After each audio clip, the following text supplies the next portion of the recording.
मैं अंजलि पयाल स्वागत करती हूँ आपका आईसीटी वर्चुअल क्लासरूम देहरादून से। कैसे हैं आप सब लोग? उम्मीद करती हूँ आप सब लोग अच्छे होंगे और अपनी लाइफ में बहुत बेहतर कुछ कर रहे होंगे।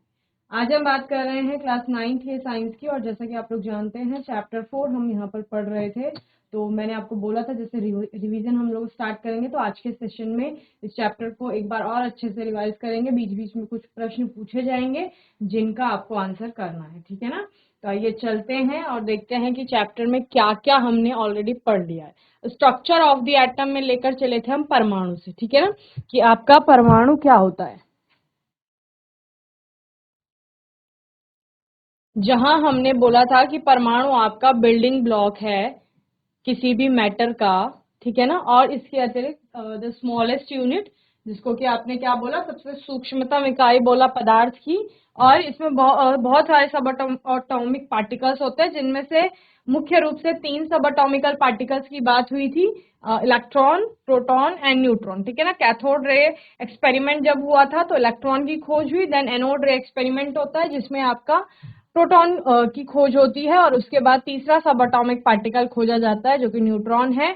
और क्योंकि ये न्यूट्रल है तो इसको न्यूट्रॉन कहा गया, ठीक है ना। देन हमने थॉमसन के परमाणु मॉडल के बारे में पढ़ा था, जिसमें थॉमसन ने क्या बोला कि आपका जो परमाणु होता है, पदार्थ के अंदर जो परमाणु है वो एक्चुअल में है कैसा, जिस प्रकार से तरबूज हमें दिखाई देता है, वाटरमेलन, उसी प्रकार से कुछ परमाणु होता है, ठीक है ना।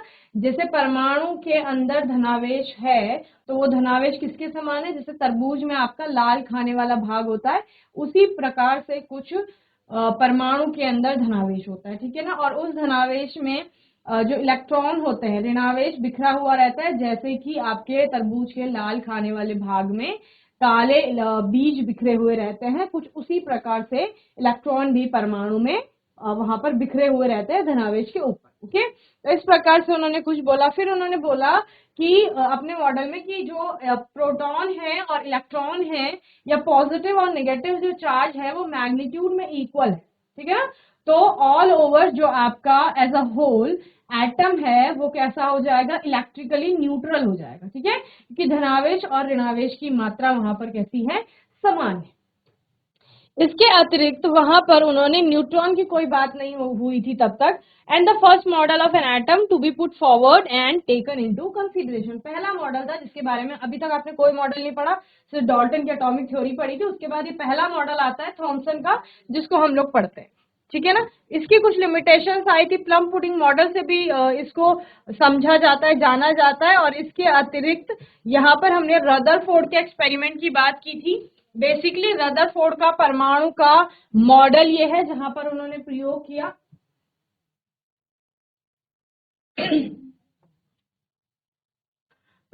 और प्रयोग में उन्होंने क्या लिया, एक सोने की पन्नी ली, जो कि बेसिकली आपका पदार्थ है, उस पदार्थ के अंदर हमने परमाणु को देखना है। ये सोने की पन्नी बहुत ही पतली थी और इस पर अल्फा पार्टिकल्स की बॉम्बार्डमेंट की गई। इसके बाहर एक रिफ्लेक्टिव स्क्रीन लगाई गई ताकि जो अल्फा पार्टिकल इससे किस दिशा में जा रहे हैं, इसको पार कर रहे हैं या नहीं कर रहे हैं, तो वो उस रिफ्लेक्टिव स्क्रीन पर आपका चमक उत्पन्न करेंगे, ठीक है ना। तो इसलिए इसका यूज किया गया था। जब अल्फा पार्टिकल इसमें डाले गए तो उन्होंने क्या पाया, क्या देखा उन्होंने, कि ज्यादातर जो रिफ्लेक्टिव स्क्रीन पर चमक उत्पन्न हो रही थी वो इस पोर्शन में हो रही थी, यानी सोने की पन्नी के ठीक पीछे, ठीक है। इसका मतलब क्या है कि जो अल्फा कण इधर से गया होगा उसने सोने की पन्नी को पार करके यहाँ रिफ्लेक्टिव स्क्रीन में अब चमक उत्पन्न की है, ठीक है ना। तो उन्होंने बोला कि ज्यादातर जो अल्फा पार्टिकल थे वो सोने की पन्नी को पार करके सीधे निकल गए, ठीक है। फिर कुछ पार्टिकल ऐसे थे जिन्होंने क्या किया, यहाँ कहीं चमक उत्पन्न की, यानी कि ये सोने की पन्नी है और इधर कहीं रिफ्लेक्टिव स्क्रीन, अब पूरा था ऐसे रिफ्लेक्टिव स्क्रीन, तो इस साइड को आपका चमक उत्पन्न की। तो इससे क्या समझ आता है कि बहुत कम पार्टिकल, उन्होंने बोला कि बहुत कम पार्टिकल ऐसे थे जो सोने की पन्नी से टकरा करके और बहुत छोटे एंगल पर क्या हुए हैं, डिफ्लेक्ट हुए, ठीक है। और बहुत कम कण, उनमें से भी बहुत कम कण ऐसे थे जो जिस मार्ग से गए उसी मार्ग से वापस आए, यानी यहां कहीं रिफ्लेक्टिव स्क्रीन में उन्होंने चमक उत्पन्न की होगी। ओके, तो इस तरह से जब उन्होंने ये ऑब्जर्वेशन देखे तो ऑब्जर्वेशन के बाद उन्होंने निष्कर्ष क्या निकाला, निष्कर्ष निकाला क्योंकि ज्यादातर आपके अल्फा पार्टिकल सोने की पन्नी को पार करते हैं, दैट मीन्स कि वहां पर जो अधिकतर स्थान है परमाणु का वो खाली है, ठीक है। बहुत कम कण क्योंकि सोने की पन्नी से टकरा करके आपका कम एंगल पर विचलित हो रहा है, तो धनावेश पूरे जो आपका एटम है उस पर बिखरा हुआ नहीं, ठीक है। और इसके अतिरिक्त क्योंकि वहां पर बहुत ही कम कण, ठीक है ना, अगर बहुत हजारों की संख्या में पार्टिकल डाले गए तो उसमें से कोई एक पार्टिकल ऐसा था कि जो जिस मार्ग से जाता है पन्नी से टकरा करके उसी मार्ग से वापस आ जाता है, 180 डिग्री का एंगल बनाने की बात आप लोग करते हैं, तो ऐसा कुछ वहां पर होता है, ठीक है। तो इसका अर्थ है कि धनावेश कहीं पर पूरे गोले पर नहीं है, पहले आपने बोला तो कहाँ है, धनावेश बहुत सूक्ष्म स्थान घेरे हुए, यानी कॉन्सेंट्रेटेड, बहुत कम आयतन घेरे हुए एक ही जगह पर स्थित है, ओके। और उन्होंने क्या बोला कि वो परमाणु का, किसी भी एटम का सेंटर पॉइंट होगा, केंद्र बिंदु होगा, और उसको नाभिक नाम दिया जाएगा, और नाभिक कैसा होगा, धनावेशित होगा, ठीक है। तो रदरफोर्ड के मॉडल में क्या सबसे अच्छी बात निकल कर आती है, तो वो यही थी कि परमाणु का एक केंद्र है, ठीक है, जो कि उसके बीच में पाया जाता है, और इसको क्या कहा जाएगा, इसको नाभिक नाम दिया जाएगा, और ये कैसा होगा, ये धनावेशित होगा, ठीक है। इसके अतिरिक्त यहाँ पर हमने कुछ ड्रॉबैक्स की बात भी की थी। उन्होंने बोला था कि प्रोटॉन की बात कर दी थी कि प्रोटॉन नाभिक में है, लेकिन इलेक्ट्रॉन के बारे में उन्होंने बताया कि इलेक्ट्रॉन नाभिक के बाहर घूम रहा है, ठीक है।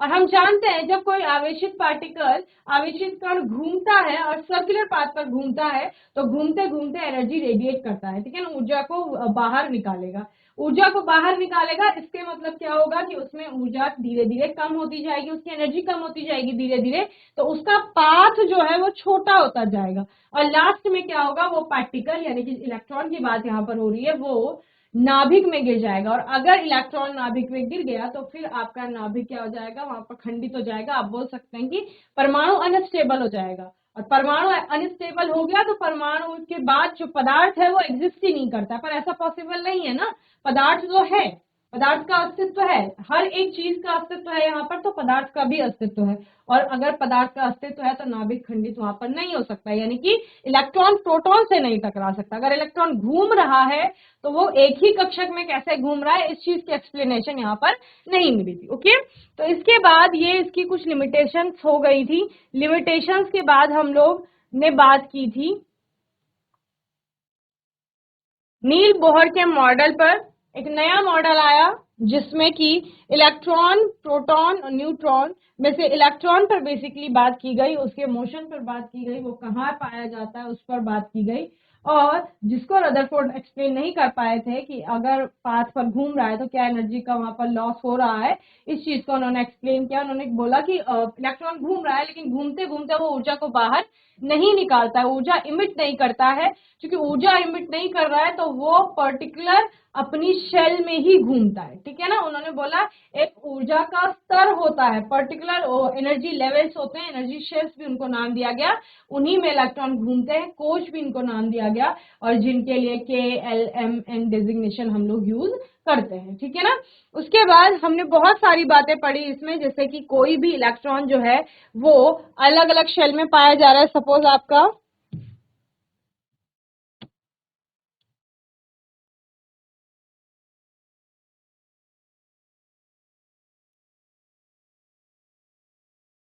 आपका इस शेल में इलेक्ट्रॉन है, ठीक है ना, ये लोअर एनर्जी की शेल होगी, जो नाभिक के पास होंगे वो लोअर एनर्जी के शेल होंगे, जैसे जैसे बाहर जाते जाएंगे, यानी नाभिक से दूर जाते जाएंगे, ऊर्जा का स्तर बढ़ता जाएगा, यानी उनकी एनर्जी बढ़ती जाएगी। तो ये कम एनर्जी का ऊर्जा स्तर है, इससे उच्च ऊर्जा इसकी होगी, इससे उच्च इससे होगी, इससे उच्च इससे होगी, ठीक है ना। तो इस प्रकार से अगर इलेक्ट्रॉन यहाँ पर पाया जा रहा है, निम्न ऊर्जा स्तर पर पाया जा रहा है, और उससे उसको यहाँ लाना है, उच्च ऊर्जा स्तर में हमें लाना है, यहाँ से यहाँ लाना है, ठीक है। तो इसके लिए निम्न ऊर्जा स्तर से ये नाभिक हो गया, इसके पास के वाली शेल होगी, ठीक है, इसके बाहर आपकी कौन सी एल वाली शेल होगी, उसके बाहर एम होगी, उसके बाहर एन होगी, ठीक है। तो के वाली शेल से अगर हमें एल वाली शेल पे इलेक्ट्रॉन को लाना है, यानी निम्न ऊर्जा स्तर से उच्च ऊर्जा स्तर में आपको इलेक्ट्रॉन को लाना है या इलेक्ट्रॉन को आना है, तो उसके लिए उसको क्या करनी पड़ेगी, एनर्जी को एब्जॉर्ब करना पड़ेगा, ठीक है ना, ऊर्जा को अवशोषित करना पड़ेगा। ऊर्जा अवशोषित होगी, उसके पश्चात क्या होगा, लोअर एनर्जी शेल से आपका इलेक्ट्रॉन जो है वो हाइयर एनर्जी शेल पर आएगा, ठीक है ना। सेम वैसे वर्षा आपका क्या होगा, अगर इलेक्ट्रॉन जो है उसको हाइयर एनर्जी सेल से इस ऊर्जा स्तर से इस ऊर्जा स्तर में जाना है या फिर इससे इसमें जाना है, तो उसके लिए उसको क्या करना पड़ेगा, एनर्जी को रेडिएट करना, आपका इमिट करना पड़ेगा, उत्सर्जित करना पड़ेगा। ठीक है, ऊर्जा का उत्सर्जन होगा, यानी ऊर्जा बाहर निकलेगी और फिर क्या होगा, वो हाइयर एनर्जी सेल से लोअर एनर्जी सेल पर आपका आएगा। ओके, तो इस प्रकार से क्या हो रहा है, बोहर ने समझाया कि इलेक्ट्रॉन ऊर्जा को या तो अवशोषित करता है या फिर क्या करता है, उत्सर्जित करता है। ये डिपेंड करता है कि उसका जो आप ट्रांजिशन बोल सकते हैं या उसका गमन जो है वो किस तरह से हो रहा है, यानी लोअर से हाइयर में हो रहा है, कम ऊर्जा स्तर से निम्न ऊर्जा स्तर से उच्च ऊर्जा स्तर में हो रहा है, तो उस केस में वो एनर्जी को एब्जॉर्ब करेगा, यानी कि अवशोषित करेगा। और सेम अगर वो उच्च ऊर्जा स्तर से निम्न ऊर्जा स्तर पर आ रहा है तो वो ऊर्जा को क्या करेगा, इमिट करेगा, यानी कि उत्सर्जित करेगा। क्लियर है? तो बोहर के मॉडल में आप लोगों ने ये सारी चीजें देखी। देन यहाँ पर ऑर्बिट्स एक वर्ड आता है, ऑर्बिट का मतलब क्या होता है? So orbits are energy shell surrounding the nucleus in which electron revolve. ठीक है ना, तो ऑर्बिट वर्ड कहाँ से आया? जहां पर हम इलेक्ट्रॉन की स्थिति का पता लगा रहे थे, इलेक्ट्रॉन आपका कहाँ पर स्थित है, वहां से ऑर्बिट वर्ड आता है। और ऑर्बिट वर्ड का मतलब क्या है? ये एक एनर्जी शेल होगी जहां पर इलेक्ट्रॉन पाया जा रहा है, जो कि न्यूक्लियस के चारों ओर आपको देखने को मिलेगी। ठीक है ना, चलिए। Then electron distribution in different orbit, अलग अलग ऑर्बिट में आपका कैसे इलेक्ट्रॉन का डिस्ट्रीब्यूशन होता है। The distribution was suggested by Bohr and बरी। बोहर एंड बरी का नाम आप यहाँ पर लेते हैं जब भी आप इलेक्ट्रॉन डिस्ट्रीब्यूशन की बात करेंगे, उनके द्वारा सुझाया गया था। The maximum number of electrons present in a shell is given by the formula 2n² where n is the orbit number और एनर्जी लेवल इंडेक्स। ठीक है ना, यहाँ पर 2n² के फॉर्मूले से, कौन से फॉर्मूले से? इस 2n² के फॉर्मूले से आपका हम बताएंगे कि कौन सी एनर्जी शेल में आपका इलेक्ट्रॉन जाएगा। ठीक है, या किस तरह से डिस्ट्रीब्यूशन होगा, किस शेल में मैक्सिमम कितने नंबर ऑफ इलेक्ट्रॉन जा सकते हैं, ये आपको ये 2n² का फॉर्मूला बताएगा। जहां पर n आपको बताएगा नंबर ऑफ ऑर्बिट्स या कौन सी कोश के लिए आप यूज कर रहे हो। आपने डेजिग्नेशन क्या यूज किए थे? के यूज किया था, एल यूज किया था, एम यूज किया था, एन एंड सो ऑन। ठीक है ना, तो के के लिए एन की वैल्यू आपकी 1 आती है, एल के लिए 2 हो जाती है, एम के लिए 3 हो जाती है, एन के लिए 4 हो जाती है। तो इस प्रकार से आप जो आपका एनर्जी लेवल इंडेक्स है उसका वैल्यू रख के आप बता सकते हैं के में कितने इलेक्ट्रॉन होंगे। ये ठीक है ना, ये मैंने आपको पहले भी करा रखा है, बेसिक सा है। के लिए एन की वैल्यू 1 रख देंगे तो क्या हो जाएगा, 2 इंटू फॉर के। ठीक है ना, यानी के में मैक्सिमम कितने नंबर ऑफ इलेक्ट्रॉन आ सकते हैं। के का मतलब क्या है, वो पहली शेल, नाभिक है, ये नाभिक हो गया धनावेशित, इसके बाहर पहली शेल के, इसमें अधिकतम कितने इलेक्ट्रॉन आ सकते हैं। तो 2 इंटू 1 का स्क्वायर दैट मीन्स 2।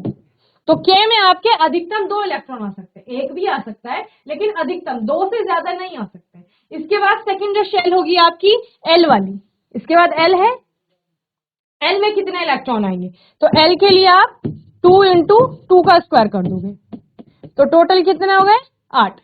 तो मैक्सिमम 8 आ जाएंगे, 7 आ सकते हैं, 6, 5, 4, 3, 2, 1, लेकिन अधिकतम 8 से अधिक नहीं है। ठीक है, इस तरह से इसी प्रकार आप एम और एन के लिए निकालते हैं। ठीक है ना, कि उनमें कितने अधिकतम इलेक्ट्रॉन रह सकते हैं। दूसरा, जब भी अधिकतम इलेक्ट्रॉनों की भरने की बात आएगी तो आपको अष्टक का सिद्धांत याद रखना है, जो कहता है कि हमारे किसी भी परमाणु के बाह्यतम कोश में 8 से अधिक इलेक्ट्रॉन आप नहीं रखें। ठीक है ना, अगर सपोज एन आप कह रहे हो कि एम वाली शेल है और एम इस फॉर्मूले से एम वाली शेल में तो 8 से अधिक इलेक्ट्रॉन आएंगे, 18 इलेक्ट्रॉनों की बात करते हैं। लेकिन अगर बाह्यतम कोश ही एम है तो आप उसमें 18 इलेक्ट्रॉन नहीं रख सकते, फिर आपको एन को भी वहां पर लाना पड़ेगा। तो इस तरह से आपका क्या होता है, इलेक्ट्रॉनों का डिस्ट्रीब्यूशन होता है एनर्जी शेल्स में। Okay, then the maximum number of electron in different shell are as follow. The first orbit will have 2, जैसे मैंने बताया के में 2 इलेक्ट्रॉन रह सकते हैं, मैक्सिमम की बात कर रहे हैं, maximum number of electron. The second orbit will have 8। ठीक है ना, सेकेंड ऑर्बिट में कितना हो सकता है, अधिकतम 8। And the third orbit will have 18 and fourth orbit 32। ठीक है ना, तो इस तरह से पहले में 2 आए, दूसरे में 8 इलेक्ट्रॉन अधिकतम, तीसरे में आपके 18 आते हैं और चौथा में 32 हो गए। तो इसी तरह से अगर n के बाद कोई और शेल आ रही है तो उसके लिए आप n की वैल्यू क्या कर देंगे, 5 कर देंगे एंड देन उसको कैलकुलेट कर लेंगे कितने इलेक्ट्रॉन आएंगे। The shells are always filled in a step wise manner from the lower to higher energy level. ठीक है ना, जब भी इलेक्ट्रॉनों की फिलिंग होगी, इलेक्ट्रॉन भरे जाएंगे कोशों में, तो किस तरह से भरे जाएंगे, निम्न ऊर्जा स्तर से उच्च ऊर्जा स्तर में भरे जाएंगे। ठीक है, यानी पहले के में आएगा, फिर एल में आएगा, फिर एम में, फिर एन में। ऐसा नहीं है कि पहले एन वाली शेल भर दी। उच्च ऊर्जा स्तर से निम्न ऊर्जा स्तर की तरफ नहीं चलेंगे। कहां से चलेंगे, निम्न ऊर्जा स्तर से उच्च ऊर्जा स्तर की तरफ। ठीक है ना, step wise manner from the lower to higher energy levels. Okay, then electrons are not filled in the next shell unless previous shell are filled. और ऐसा नहीं होगा कि के में आपने एक ही इलेक्ट्रॉन रखा, सपोज 2 इलेक्ट्रॉन है और के में आपने एक ही रखा, एक आपने एल में रख दिया। नहीं, जब तक पहली वाली कोश कंप्लीटली फिल नहीं होती तब तक आप दूसरी कोश में इलेक्ट्रॉन को नहीं भरेंगे। ओके, तो इस तरह से हम ऑर्बिट की बात करते हैं। देन व्हाट इज वैलेंसी, संयोजकता क्या है।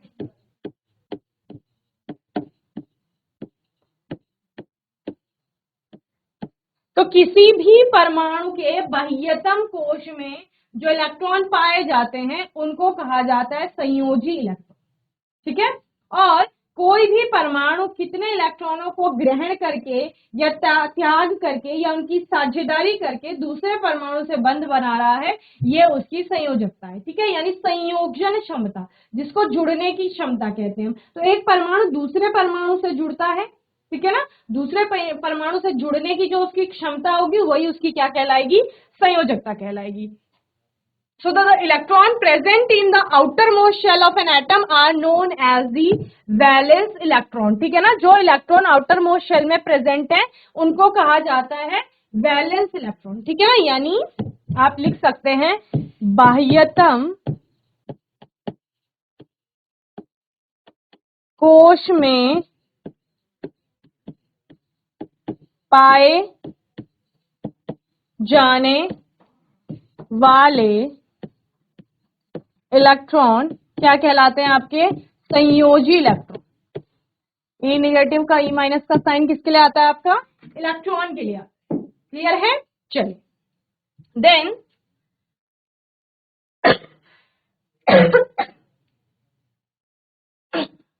the combining capacity of the atoms are their tendency to react, combining capacity of the atom or their tendency to react and form molecule with atoms of the same or different element is known as valency of the atom. जैसे मैंने आपको पहले बताया कि किसी भी परमाणु की जो संयोजन क्षमता होगी जिससे वो किसी अन्य परमाणु सेम एलिमेंट के दूसरे किसी एटम से या फिर डिफरेंट एलिमेंट के एटम से जुड़ता है तो वो क्या कहलाती है, उसकी संयोजकता कहलाती है। ठीक है,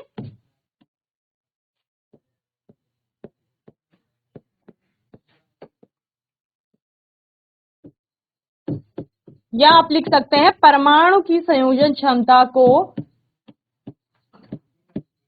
उसकी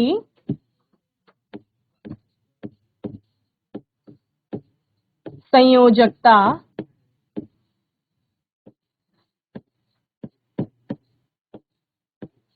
कहते हैं। ठीक है, चलिए next, atom of elements having a completely filled outermost shell show little chemical activity। ठीक है ना, अगर आपका क्या कहा जा रहा है, एटम्स ऑफ एलिमेंट्स जो तत्वों के परमाणु हैं, having a completely filled outermost shell, अगर उनके पास बाह्यतम कोश में पूर्ण रूप से भरे हुए इलेक्ट्रॉन हैं तो वो क्या होंगे, little chemically activity, show little chemical activity. तो वो क्या दिखाएंगे, आपका बहुत कम रासायनिक आप क्या बोल सकते हो, कार्यविधि या कार्य क्षमता दिखाएंगे। इसका मतलब क्या है, इसका मतलब है कि वो एक्टिव नहीं होंगे।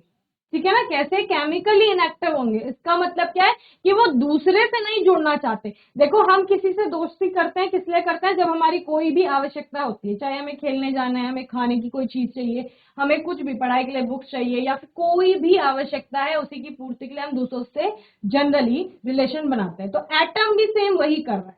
एटम दूसरे से रिश्ता बना रहा है क्योंकि उसके पास इलेक्ट्रॉनों की कमी है। लेकिन जब यहाँ पर कहा जा रहा है atoms of element having a completely field outer motion, अगर उसके पास ऑलरेडी सारी चीजें हैं, सारे इलेक्ट्रॉन्स हैं, तो वो ज्यादा एक्टिव नहीं होगा, वो ज्यादा किसी से रिश्ते नहीं बनाएगा। दैट मीन्स कि वो बॉन्डिंग नहीं करेगा किसी से, और जब बॉन्डिंग नहीं करेगा तो वो इतना अधिक अभिक्रियाशील नहीं होगा। बॉन्डिंग की बात जब भी आएगी दैट मीन्स अभिक्रियाशीलता की बात हो रही है, ठीक है ना। तो इस तरह से हम परमाणु के बारे में बात करते हैं। देयर कंबाइनिंग कैपेसिटी ऑफ और वैलेंसी इज जीरो। उनकी कंबाइनिंग कैपेसिटी जो होगी, जब वो किसी से अभिक्रिया नहीं कर रहे हैं, बंद नहीं बना रहे हैं, उनको ना किसी को इलेक्ट्रॉन देना है ना किसी से इलेक्ट्रॉन लेना है, तो उस केस में उनकी कंबाइनिंग कैपेसिटी हो जाएगी जीरो, जिसे कहा जाएगा कि उनकी संयोजकता यानी कि वैलेंसी भी क्या है, जीरो है, ठीक है ना। चलिए, for example, we know that the number of electrons in the outermost shell of hydrogen is 1 and in magnesium it is 2, ठीक है ना। तो यहाँ पर वैलेंसी की बात आई तो यहाँ पर हाइड्रोजन में हमें पता है कि एक ही इलेक्ट्रॉन है, और वही उसका बाह्यतम कोश का भी इलेक्ट्रॉन है, क्योंकि एक ही इलेक्ट्रॉन है तो कोश भी एक ही बनेगी, उसमें एक ही इलेक्ट्रॉन रहेगा, तो वही उसकी क्या हो जाती है, वैलेंसी हो जाती है। मैग्नीशियम में 2 होता है। मैग्नीशियम का हम किस प्रकार से देखते हैं, 12 इलेक्ट्रॉन होते हैं, पहली में 2, दूसरी में 8, बचे हुए 2 जो है वो लास्ट तीसरी वाली एम वाली शेल में आ जाते हैं, ठीक है। तो वो उसकी क्या हो जाती है यहाँ पर, वैलेंसी यानी कि संयोजकता हो जाती है, ठीक है। 2 वैलेंसी किसकी होगी यहाँ पर, मैग्नीशियम की होगी। सोडियम की आप 1 बताते हैं। तो इस तरह से हम क्या कर रहे हैं, सभी की संयोजकताओं को पढ़ रहे हैं। तो इस तरह से हम मैग्नीशियम और हाइड्रोजन की वैलेंसी की बात कर रहे थे। And therefore, the valency of hydrogen is 1 as it can easily lose 1 electron and become stable. Okay. On the other hand, that of magnesium is 2 as it can lose 2 electron easily and also attain stability. ठीक है ना। तो basically stability प्राप्त करनी है, और उसी stability को, स्थायित्व को प्राप्त करने के लिए वो कंबाइन होंगे दूसरे एटम से, और जो उनकी कंबाइनिंग कैपेसिटी होगी वही उनकी वैलेंसी यानी कि संयोजकता कहलाएगी, ठीक है ना। तो आज के सेशन में बोहर के मॉडल के बाद हमने ऑर्बिट, वैलेंसी पे बात की, इलेक्ट्रॉनिक कॉन्फ़िगरेशन और शेल में इलेक्ट्रॉन को कैसे भरा जाएगा उस पर बात की। आने वाले सेशन में हम लोग कुछ और इंपॉर्टेंट टॉपिक्स पर बात करेंगे, और तब तक के लिए आईसीटी वर्चुअल क्लासरूम से जुड़ने के लिए धन्यवाद।